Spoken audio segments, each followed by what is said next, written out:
the Greek fleet is actually in proper trouble here, because now they're surrounded. All of the exits and entrances to the strait have been closed off by the Persian fleet. And rather than sort of being met with panic from Themistocles actually says, "Oh yeah, that was the plan all along." Well, that was my plan. And he this sort is of just I would just say this is like a thing of the Greek governments, because Aristides was ostracized yeah, by Themistocles' political maneuverings during the decision to build the Athenian navy. yeah, But the ostracism is generally not a permanent ruling.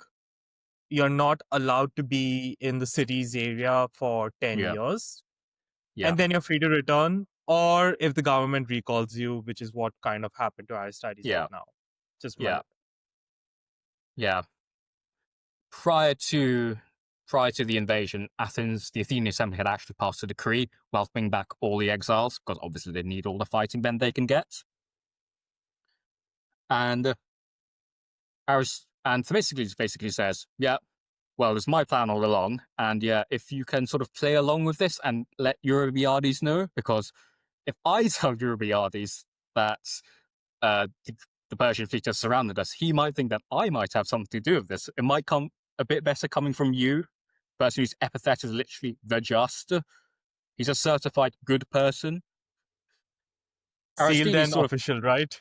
yeah, Aristides agrees to go along with this, and sort of he has this very striking speech where I actually sort of looked at the speech during my dissertation, where where it very much strikes at the heart of sort of the Athenian democracy during crisis, where he sort of says, "We might have factional and sort of policy disputes. So, however, ultimately, what I advocate and what you advocate is ultimately designed for the ultimate benefits of the city.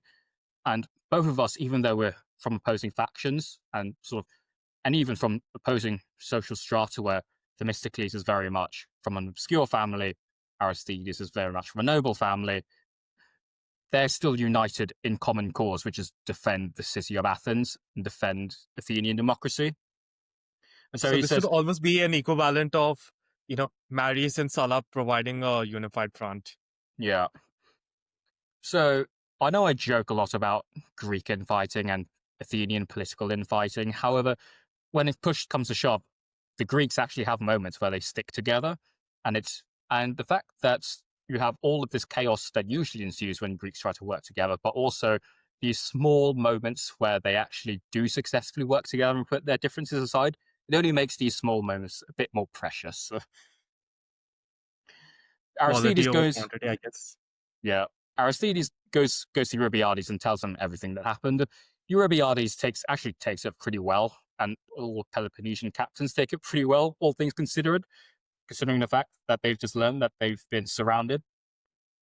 And this information is only confirmed by some ships crewed by Tenians, basically Ionians, or sort of, they're sort of Greek subjects of the Persian Empire. They come in, they manage to slip into Salamis, and they report that the Persians are indeed blocking off every exit and entrance into the strait. And so the Greeks have no choice but to give battle on the following day.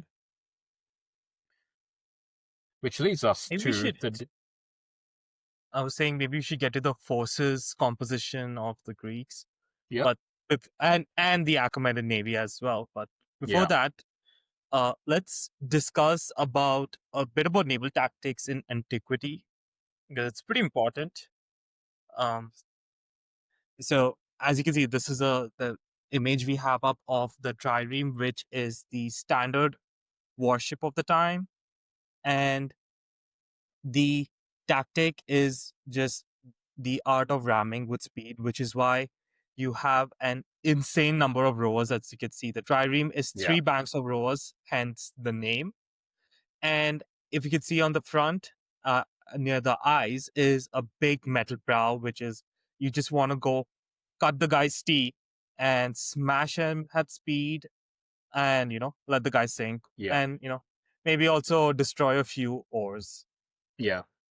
Now, One usually, yeah, one thing to note is that uh, when your trireme rams another ship, this is actually a pretty vulnerable moment for your own vessel, because obviously your prow is now stuck in someone else's ship.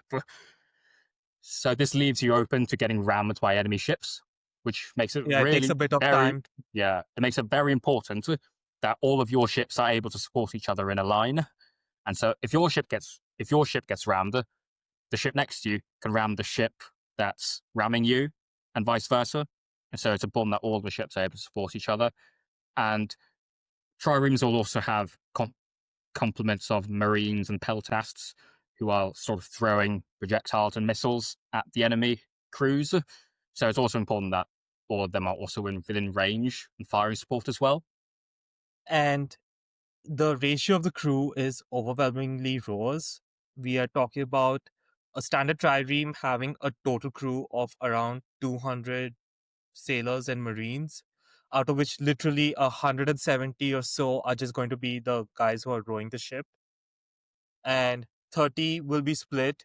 Usually, it would be between 12 to 20 fighting soldiers split between hoplites and peltasts, whereas 10 would be the sailing command crew, which would include like a ship's captain, the guys who are manning the drums at the bottom or in the rowing galley to dictate the tempo, because it's through the beating of a drum that the pace is dictated. Yeah. Now, as you could see in the various pictures that we flashed, there isn't much space for any storage, which if we go back to the Ionian revolt, staying the triremes would always have to beach themselves after every day so that the crew can go to land, because every soldier required at least each crewman required 2.6 2 gallons of water a day, and they might be able to transport just 2-3 days of provisions, because you just literally cannot carry more without like losing space. Now, the standard Athenian ship was recorded to have 14 hoplites and 4 archers, which were usually Scythian mercenaries, and this is what Herodotus claims was the complement of each Athenian ship's fighting capabilities at the Battle of Salamis. Though he also did claim that the Chians had 40 hoplites at board at the Battle of Lade. But again, that is a different story, and that was in the Ionian Revolt. But as you can see, the heavy nature which we described earlier, right? How Herodotus said that the Greek ships were heavier, is primarily attributed to the fact that there were more heavy infantry on board these ships. Uh, it's said that in fully armored 10 hoplites add in about 1 ton of weight, right? Fully armored. And as we described before, right, a fully armored hoplite, even with a linen thorax, is going to have 20 to 25 kgs of equipment on him. Now, you combine this with the crew, and I'm pretty sure the archers and the supplies, it is plausible that that is the commonly accepted heavy nature of the ship. Or another suggestion is, as they are not experienced yet in using the high quality timber that the Phoenicians would have mastered, or even the Egyptians, as a matter of fact, the Athenian and Greek constructions were not as good quality as what the more established powers are having. Now, that is just the basics of like the trireme, and as we said, it's going to be boarding with support while you try to ram the enemy ship. And as Dan mentioned, you have to stick in line so that if you're boarding someone and you're about to get boarded, your allied ship is ready to ram the enemy ship if needed to counterboard them, could just say.